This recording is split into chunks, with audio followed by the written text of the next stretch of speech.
So the big story for the week is still the tension in Middle East, Iran versus Israel na pinipilit i-drag down ng Israel ang US sa nilang gera. So the overall stock market is still pessimistic about this news. Pwede tong biglang pumutok and mag-escalate. And yung rin para kasi yung oil price, crude oil maangat pa rin. So that's bad for a lot of companies, especially in the industrial sector. Meanwhile, si Donald Trump, ang hilig niya sa ganito, yung mga palupalugit. So binigyan niya ng 2 weeks ang Iran. Or tama kasi within that 2 weeks may pag-negotiate daw ang US, and after that yung move ng US, atake, susugod pa sila, mangingialam. Siyempre pag nangialam yan, yari, bagsak yan. Kakaroon lang bad sentiment sa overall stock market.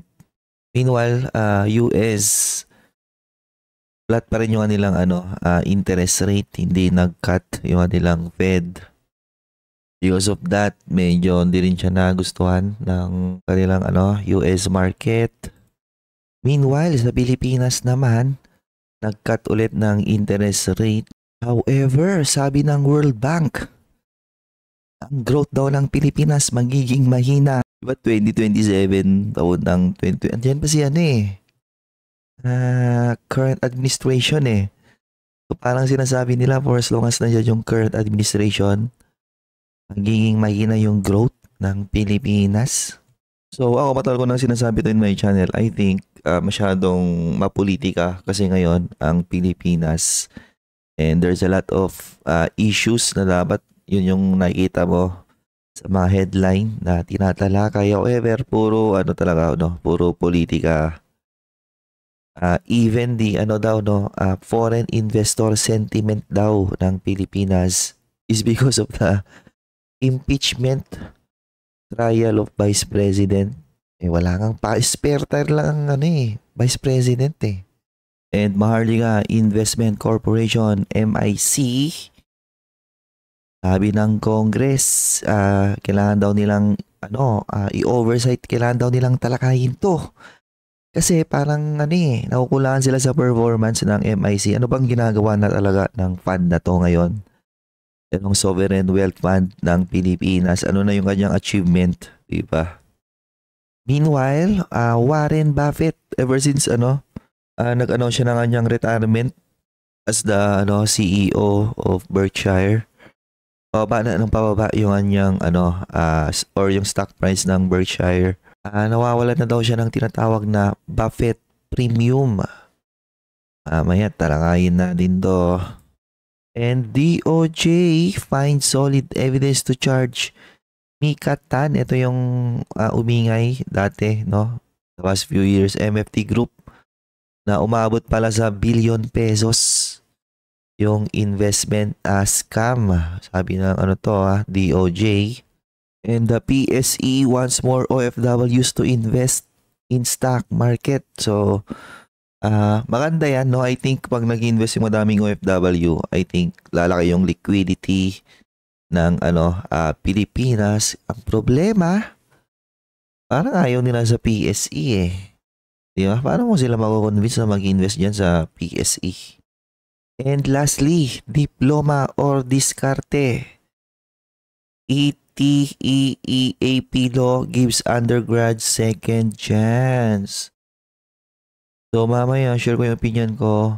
Anong mas importante, diploma o diskarte? Na isang topic na dapat di naman siya importante yung topic, pero it's a certain topic na pinauso ng mga vlogger, influencer. Mga influencer na mostly mga financial coach, financial literacy space. So market update muna. So BSP nag-announce sila ng interest rate cut for the second time. So sa una nag-green yung ating PSEI, pero sa huli nag-end up din pa rin siya ng red. Maybe because of the intensifying conflict pa rin ng Iran versus Israel, and lalaki yung or sobrang laki nung itataas ng crudo by next week, no? The same with the US market kasi yung Fed stable pa rin yung kanilang interest rate, wala pa ring rate cut decision. Pero based on their projection, parang magkakaroon daw sila ng dalawang rate cut this year. So sa second half, however, naniniwala ko na magkakaroon sila ng madaming bad data sa second half. And because of that, I think magiging steady ulit yung rate cut nila by second half. Or worse, baka magtaas ulit sila ng interest rate. So we'll see. Speculation ko pa lang yon. Kasi dumagdag pa yung yung Iran versus Israel conflict na yan. Remember nung nangyari yung Ukraine versus Russia? Bukod sa oil, ang daming na-disrupt na mga trading. Kasi mga ganyang mga bansa na involved on certain war, may mga pinoproduce yan na certain commodities, certain items na ine-export nila sa iba't ibang bansa, di ba? So ngayon na may involve sila na certain war, mag-slow down yung mga ganon syempre. Therefore, magkakaroon ng disruption sa mga global trade. And ang nagpalala pa is si Donald Trump, no? Hiling niya sa mga ganito, yung mga palupalugit, bla bla bla. So this time, binigyan niya ng 2 weeks ang Iran para makipag-negotiate with US. And depende sa negotiation kung papasok daw ba siya sa gera. Kasi siya, drag down talaga siya ng Israel. Directly involved in the conflict between Israel and Iran, given the substantial chance for renewed negotiations over Tehran's nuclear program as the two sides attack one another. Parang ganyan din yung narrative nila dati sa yung Middle East dati. Yung parang sabi nila may dangerous weapon daw yan sa may bandang Middle East. Iraq ba yun? O basta something around Middle East. And then pinasok nila, so naipag-gera sila doon for many years, only to find out na wala naman silang tinatagong dangerous na mga chemical weapon, di ba? And because of those news, the global market right now is on a bad sentiment, no? Nakikita ko or napapansin ko, medyo umaatras sila ngayon. Pero still, the worst performing index dito sa mga tinatrack ko ngayon is no other than PSEI. Negative 2.9% year to date. So the US market, natigil yung momentum nila because of those recent news and events. Medyo nagko-correct sila recently. The same thing with international stock. 16% na to parang 2 weeks ago. Ngayon, 13%. Paski emerging market, medyo nag-react din pero hindi ganoon kalakihan. Southeast Asia is also reacting. The world index is also reacting. Parang nakikita ko nag 6% na to in the previous week. And my personal dividend retirement portfolio nag-react din. Parang close to 17% na ako at one point, I think last week. Medyo matras din siya recently.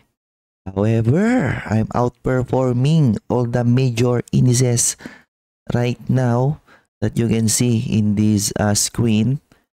And still massively outperforming PSEI and FM ETF na nagtatrack ng PSEI. And if you want more of my personal analysis and monthly discussion of my dividend retirement portfolio, check the pinned comment. So gumawa ng statement ang World Bank recently. Sabi nila karoon daw ng weak Philippine growth until 2027.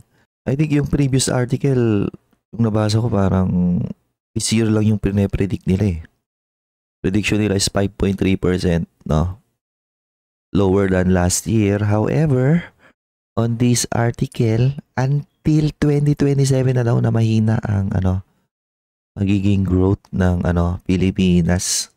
Ako, personally, I think medyo agree din ako na Di ko na makikitang mag 6% siguro ang Pilipinas this year and maybe even in the coming years. Kasi recently nag-accelerate pa rin na umuutang ang Pilipinas. So all of those inuutang nila, no. Eventually magano yun eh. Magmamaterialize yan, di ba? In the coming years, yung weight ng mga utang na yon.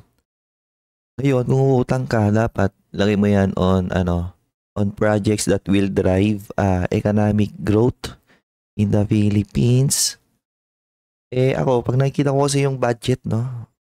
Gumagawa sila ng budget every year and nakikita ko na dumadami yung budget na nilalagay nila sa mga ayuda, ganon. Significantly, dumadami yung budget ng mga congressman, ganyan. Tapos for the first 3 years ng current administration, parang wala akong nakikitang sinisimulan nila, di ba? Na malalaking infrastructure project or yung itutuloy sana nila, di ba?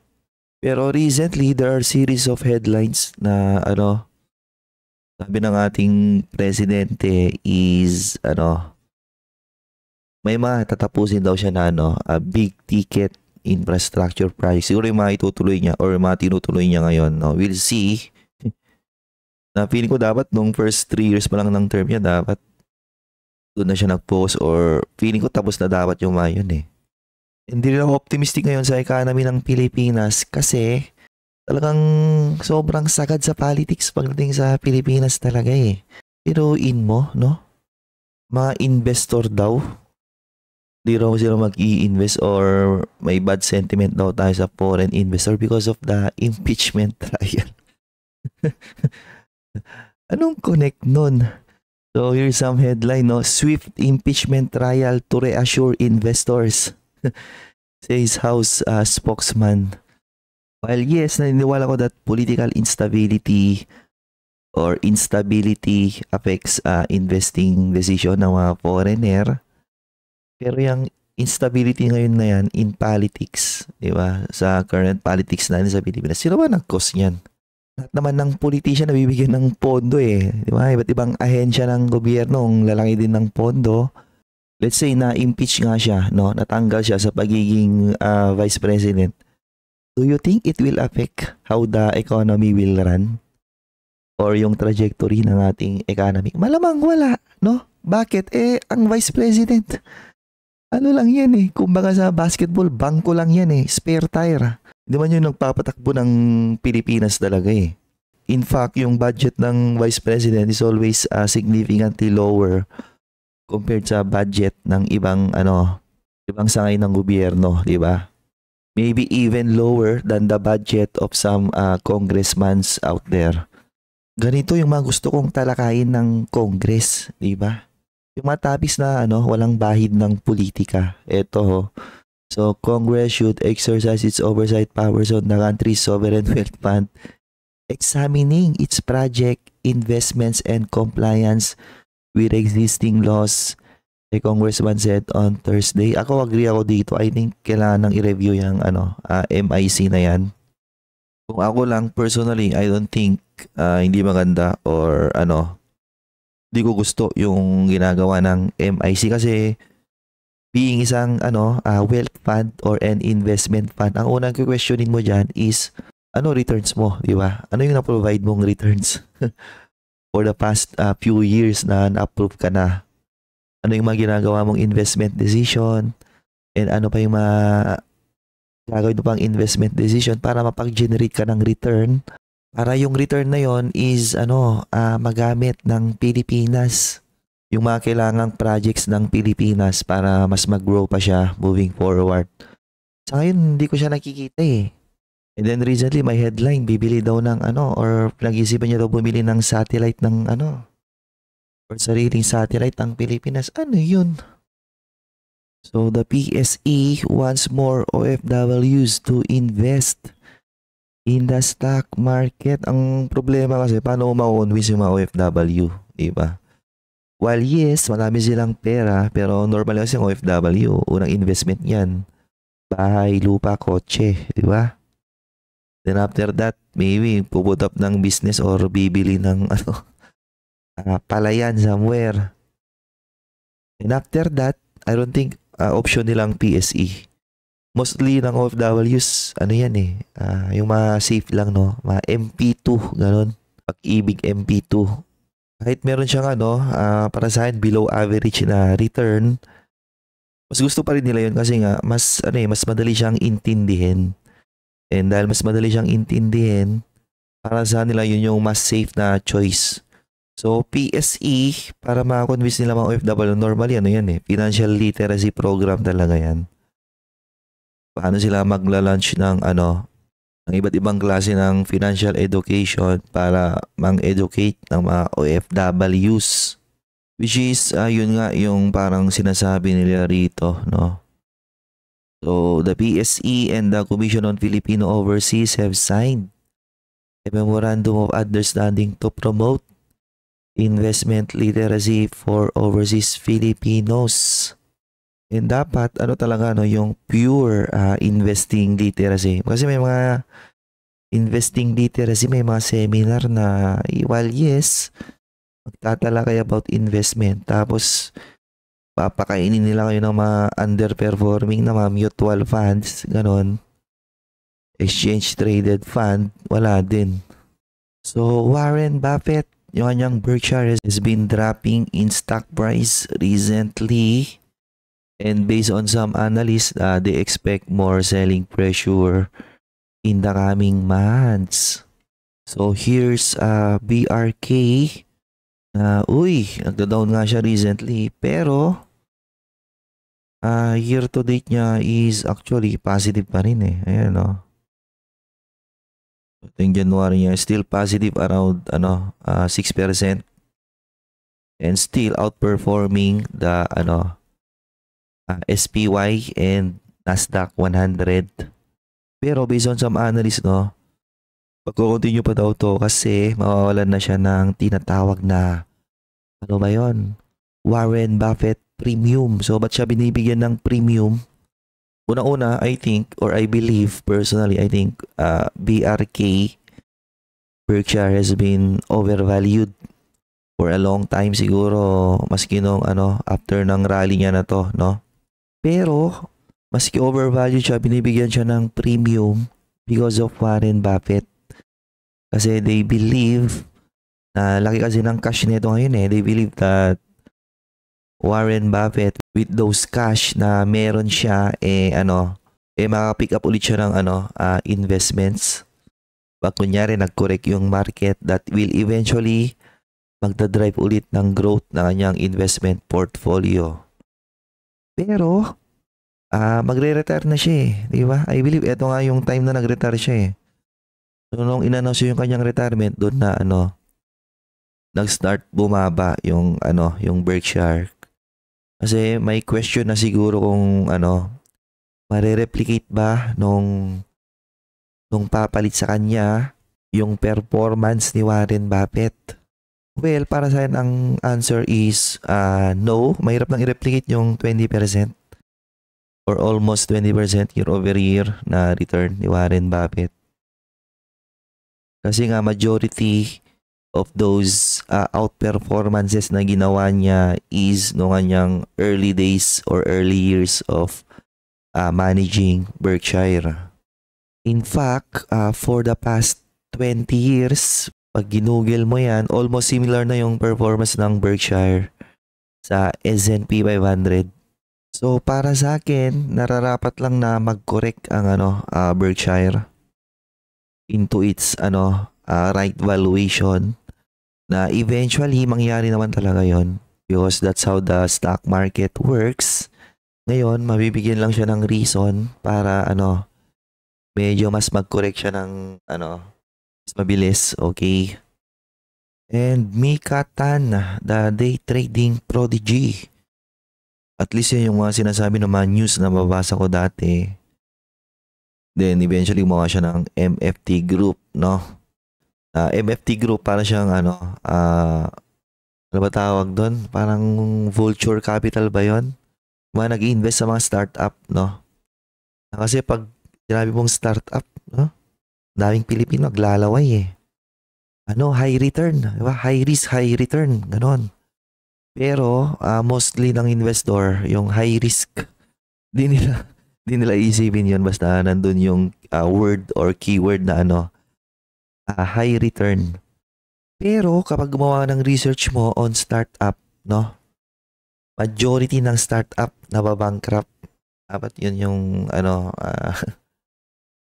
yung iniisip nyo whenever may nag-aalok sa inyo na mag-invest on a certain startup. Parang based on data ata, parang more than 90% ng startup nababankrupt eh. Yan, may isang Vulture Capital, nag-invest siya on a startup. Diba? Parang siguro out of 10, maaring yung isa makachamba. Parang ganun siya kahirap. And yung 9 doon, siguradong mababankrupt. Ganun kahirap ang startup. Si Globe, di ba?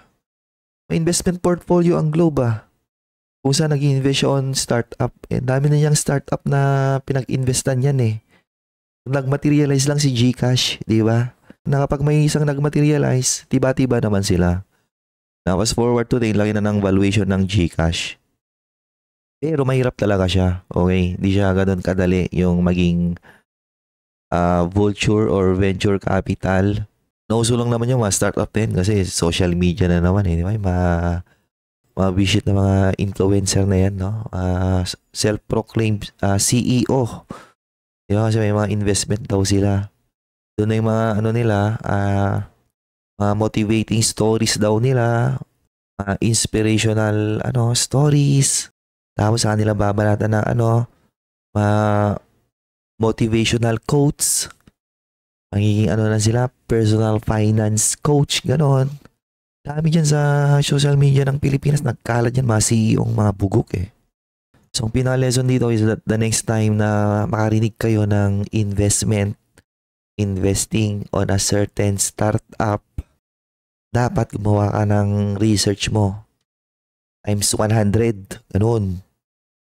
And lastly, another pauso ng mga influencer. Sa ibang bansa, hindi naman to discussion eh. Nauso na naman to sa Pilipinas kasi nga, isa siyang topic na pinauso ng mga guru.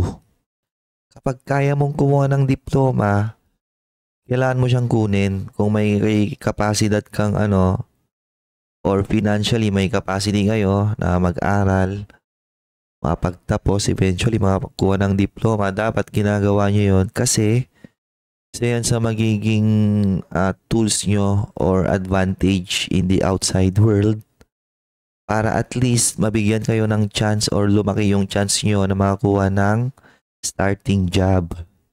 Mga ganyang diskarte na yan, while yes, may ibang mga nagsasucceed, pero mas madami yung hindi nagsasucceed.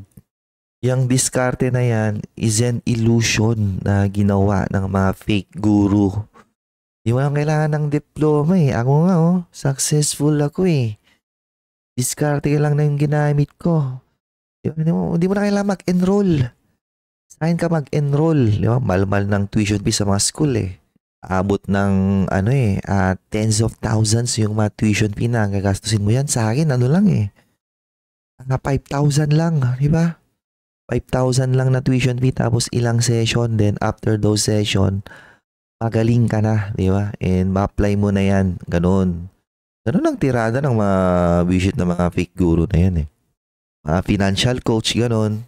So, don't believe on this bullshit na discussion na nagsisirculate dyan sa internet. Anyways, magkaroon daw ng law, ETEEAP law, kung saan those who did not finish college because they had to work may now have both with the signing of the implementing rules of the law allowing them to complete their tertiary education.